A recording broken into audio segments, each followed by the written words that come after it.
નમસ્કાર, હું રચના હિરપરા, કોર્પોરેટર આમ આદમી પાર્ટી સુરત મહાનગરપાલિકા. વડોદ વિસ્તારની અંદર સુરત મહાનગરપાલિકાનો જે વડોદ વિસ્તાર છે એ વિસ્તારની અંદર આજે આયુષ્માન આરોગ્ય મંદિર આવેલું છે. આરોગ્ય મંદિરની જે વાસ્તવિકતા છે હું તમને બતાવું છું. આ તમે જુઓ કે ઠેર ઠેર વરસાદી પાણી પડ્યું છે આ આરોગ્ય મંદિરના બહાર. અને આગળ જઈએ અને જોઈએ તો હમણાં જ આપણે સોલિડ વેસ્ટમાં ભારતમાં પહેલો નંબર સુરત લઈએ એવું છે. સોલિડ વેસ્ટના નામે તમે જુઓ કે આરોગ્ય મંદિરની પાછળ ઠેર ઠેર જે આ કોર્પોરેશનની જગ્યા છે એ જગ્યામાં તમે જુઓ કચરો. આ આરોગ્ય મંદિરની દિવાલ છે એમની પાછળ દારૂની બોટલો, અસંખ્ય દારૂની પોટલીઓ અને અહીંયા જે બાકડા મૂકા છે એ એવું લાગે છે ધારાસભ્યના જે બાકડા અહીંયા મૂકેલા છે માત્ર ને માત્ર દારૂ પીવા માટે જ મૂક્યા હોય એવું સ્પષ્ટ દેખાય છે.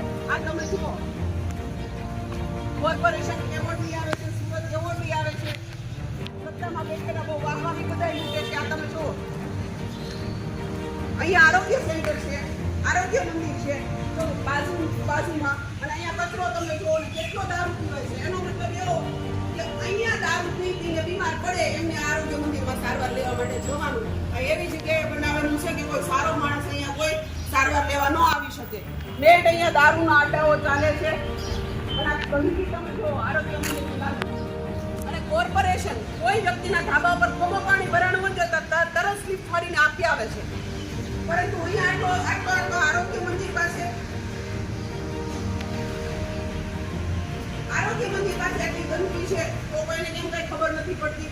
ખાસ કરીને સોલિડ વેસ્ટમાં પહેલો નંબર લઈ આવ્યા તો આ સોલિડ વેસ્ટ ક્યાં જુઓ પરિસ્થિતિ તમે જુઓ કેવી પરિસ્થિતિ છે, કયા બેન્ચ ઉપર નંબર લઈ આવે છે. આ આરોગ્ય મંદિરની બાજુમાં જો આવું હોય તો આખા સુરતમાં તમે વિચાર કરો કે કેવી પરિસ્થિતિ હશે.